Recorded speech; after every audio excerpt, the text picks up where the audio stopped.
Ibu Salin Mataheru, dan silakan Jujabri yang nanti ingin berinteraktif dengan Ibu Salin, silakan di segmen berikutnya nanti akan Anton bacakan beberapa pertanyaan yang sudah masuk di WhatsAppnya di Radio Love Jogja FM. Silakan Ibu, boleh dilanjutkan sharingnya di program acara Happiness Moment sore hari. Ya, oke. Nah, kita lagi bicara dengan tema melupakan apa yang di belakang. Nah, memang saudara, dari pengalaman Paulus yang tadi kita sudah dengar di awal, wow, saya sendiri benar-benar melihat bahwa Paulus ini apa sih yang kurang dari seorang Paulus sebelum dia mengenal Tuhan gitu maksudnya ya. Semuanya ada, semuanya komplit gitu. Secara manusia tuh ada, semua komplit. Tetapi yang bagi dia komplit itu secara manusia, rupanya itu belum ada apa-apa, saudara. Wow, saudara bisa bayangkan ya. Nah, kita ini sebenarnya harus bersyukur kalau kita itu bertemu dan sudah mendapatkan Tuhan. Karena apa? Yang bagi seorang Paulus yang rasanya sudah komplit semua yang dia punya, bagi dia itu belum ada apa-apanya, masih zero, kosong loh saudara. Sehingga dia bisa membayangkan dan mengatakan sangat jelas bahwa dulu yang aku bayangkan itu semuanya sudah oke, rupanya itu tuh sampah, nggak ada artinya. Berarti semua yang bagi dia semua sudah oke itu, kalau nggak ada Tuhan, semua itu sia-sia saudara. Nah, bagaimana dengan saudara yang memang udah kenal Tuhan, bahkan sudah melayani Dia? Apakah kita masih merasa kurang lagi? Nah, ini kan kebalikannya yang sebenarnya kita harus pahami apa yang menjadi surat Paulus bagi kita juga, ya, yang kita pelajari bersama-sama dalam kitab Filipi. Ini suratnya dia kepada seluruh jemaat di Filipi. Bagaimana mereka harus mengerti dalam hidup ini, apapun yang dikejar, apapun yang dilakukan, itu hanya buat kamu. Dan sebenarnya kamu melakukan itu semua pun tidak mendapatkan nilai plus dari siapapun sebenarnya. Sehingga Paulus berkata, kalau aku hidup seperti ini, ya ini bukan tujuanku. Karena dia masih merasa ada ruang yang kosong, ada kekosongan di dalam hidupnya dia. Sehingga walaupun secara manusia semuanya oke bagi dia, ini masih ada yang kurang. Lalu dia mulai bayangkan bahwa semua itu, walaupun dia sudah mendapatkan segala sesuatunya secara manusia, kalau belum bertemu dengan Tuhan, ini adalah sebuah kerugian besar. Bagi dia itu adalah sampah. Nah, mari kita lihat pertama sebentar. Latar belakang dari seorang Paulus. Filipi 3 ayat 6 menjelaskan bahwa dia adalah seorang penganiaya, seorang yang tidak bisa, artinya kita kompromi secara manusia pun gitu ya. Karena apa? Orang berdoa, dia datang, dia mulai hancurkan rumah ibadah, dan dia mulai aniaya orang, dia membunuh mereka saudara. Itu mengerikan saudara. Jadi kalau mau melihat kehidupannya Paulus ini, wah ya, dan dia merasa hidup yang dia jalani ini adalah sebuah kehampaan. Sama seperti mungkin kita pengkhotbah sampaikan kepada kita ya. Semua ada usaha, tapi usaha ini seperti usaha menjaring angin, usaha yang sia-sia gitu lah maksud saudara. Jaring ada untuk menangkap sesuatu, tapi akhirnya jaring ini hanya menangkap angin, berarti sebuah kesia-siaan. Bayangkan kalau engkau hidup tapi engkau nggak ngerti untuk apa engkau hidup, tujuannya apa, ini sebuah kesia-siaan. Ini mengerikan sekali saudara. Kalau kita hidup tapi kita nggak ngerti siapa hidup kita. Kita baca saudara, Kisah Para Rasul pasal 26 ayat 9 sampai dengan 11 ya. Kisah pasal 26. Saudara yang punya Alkitab di rumah bisa buka bersama-sama. Kita baca ya. Kisah 26 ayat 9 sampai dengan 11. Haleluya. Bagaimanapun juga, aku sendiri pernah menyangka bahwa aku harus keras bertindak menentang nama Yesus dari Nazaret. Hal itu kulakukan juga di Yerusalem. Aku bukan saja telah memasukkan banyak orang kudus ke dalam penjara setelah aku memperoleh kuasa dari imam-imam kepala, tetapi aku juga setuju jika mereka dihukum mati. Dalam rumah-rumah ibadat aku sering menyiksa mereka dan memaksanya untuk menyangkal imannya. Dan dalam amarah yang meluap-luap aku mengejar mereka, bahkan sampai ke kota-kota asing. Nah lihat, jadi orang kalau punya tindakan seperti ini ya karakternya nempel. Apa karakter Paulus yang nempel? Ya, dalam amarah yang meledak-meledak, itu yang firman Tuhan sampaikan. Dia sampai kejar mereka karena apa? Amarah yang meluap ingin membunuh mereka. Dan dia merasa itu benar-benar bejat sekali. It's no good karakter bagi dia. Sehingga dia merasa apapun itu, walaupun orang-orang imam itu mendukung dia, karena betul orang imam-imam ini nggak mendukung tentang kekristenan, karena mereka merasa kekristenan ini adalah sebuah ajaran yang bisa membuat orang sesat, padahal tidak, kebalikannya. Nah, Paulus berkompromi dengan orang-orang seperti ini sehingga dia merasa, ya Tuhan ampuni saya karena saya menganiaya Engkau, saya meninggalkan Engkau, saya bahkan tidak tahu bahwa Engkau ada di tengah-tengah umatmu. Penyesalan Paulus ini membuat dia ikut Tuhan itu tidak benar, artinya tidak sia-sia, tapi dia melangkah dengan kebenaran yang ada ini untuk sungguh-sungguh dan bersungguh-sungguh mengenal Tuhan. Nah, saudara lihat ini, kalau seandainya Paulus nggak paham, ya, kalau ada yang kosong bagi dia, tujuannya apa? Kalau dia nggak paham, mungkin dia akan masih bangga dengan masa lalunya. Nah, saudara, sama, kalau kita mengerti kita ini masih ada hal yang kayaknya, wah, kok hatiku masih belum pas, ada yang kekurangan-kekurangan seperti apa, saudara harus lihat dan cek kembali, ada hal-hal apa di masa lalu yang masih menghalangi kita. Ini perlu di-stopkan, perlu dibereskan supaya saudara bisa melihat. Nah, makanya Paulus saat dia sudah bertobat, wow, anugerah Tuhan, urapan Tuhan, penyertaan Tuhan sempurna dalam kehidupannya dia. Kenapa? Karena dia bersungguh-sungguh untuk mencari tujuan hidupnya. Dia bersungguh-sungguh menangkap hadiah yang adalah panggilan Tuhan dalam hidupnya.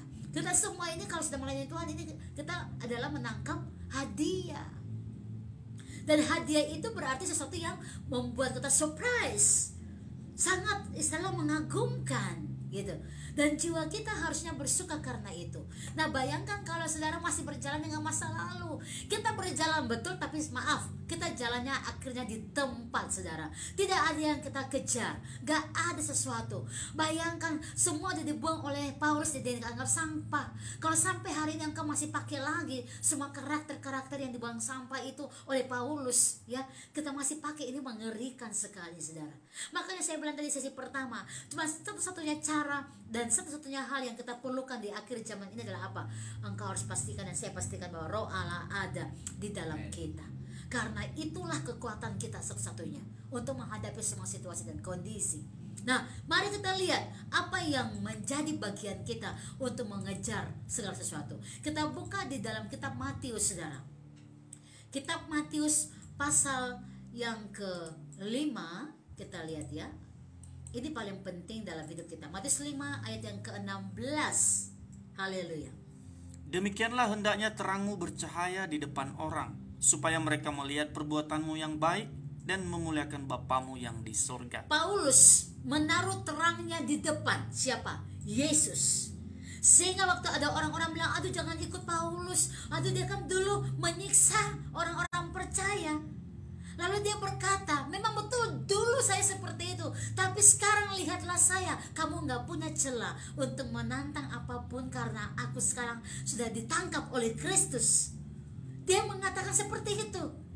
Dia menaruh terangnya di depan, sehingga akhirnya orang-orang yang mulai khawatir, yang tadinya merasa takut sama dia karena melihat masa lalunya, tidak ada lagi mereka melihat itu dari diri Paulus, karena Paulus menunjukkan sebuah sikap perubahan total, saudara, bagaimana dia berjalan dengan Tuhan. Demikianlah hendaknya terangmu bercahaya di depan semua orang. Demikian hendaknya seluruh hidupmu yang berubah itu bercahaya di depan semua orang.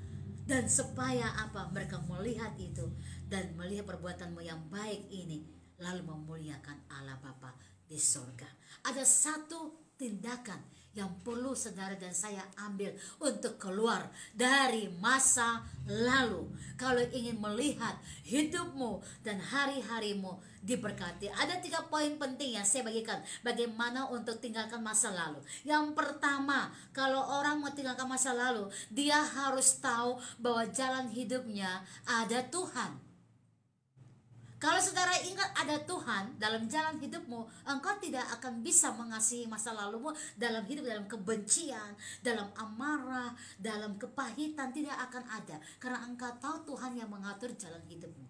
Jadi yang pertama untuk keluar dari masa lalu adalah lihatlah bahwa Tuhan yang mengatur jalan hidupmu, bukan keadaan dan situasi. Yang kedua, kalau mau keluar dari masa lalu, saudara harus bertindak dengan bersungguh-sungguh. Paulus bertindak dengan sungguh-sungguh meninggalkan seluruh hidup lamanya.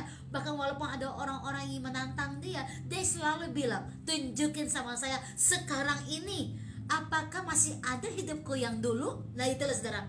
Karena hidup dia sekarang ini, dia pastikan, dia sungguh-sungguh menunjukkan bahwa hidupnya dikuasai oleh Roh Allah, dikuasai oleh Tuhan, dan dia sendiri merasa dia ditangkap oleh Tuhan. Wah ini saudara. Jadi kalau saudara ingin tinggal masa lalu, ingat harus bersungguh-sungguh mengambil langkahmu dan keputusan.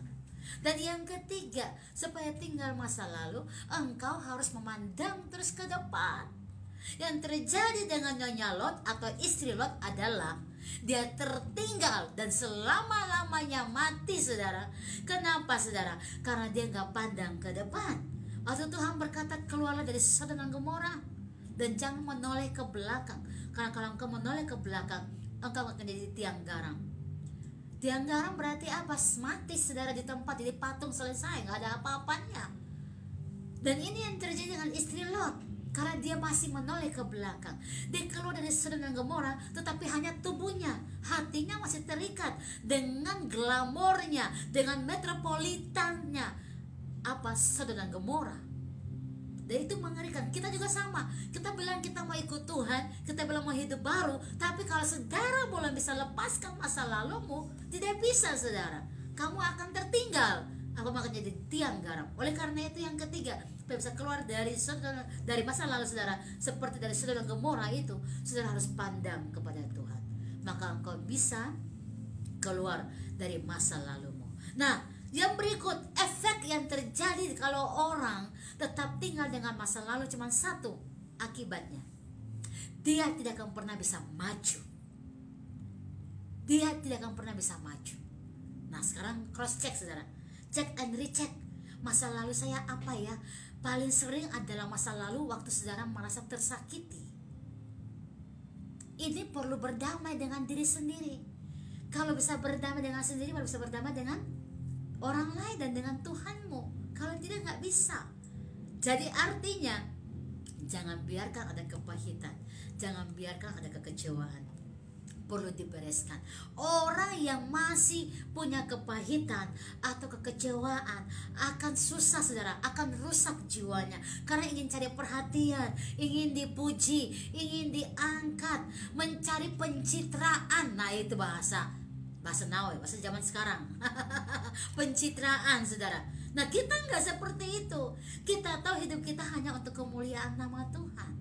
Nah saudara harus mengerti, makanya diperiksa, masih adakah luka-luka dalam hati yang masih tersimpan di 10 tahun yang lalu, 5 tahun yang lalu.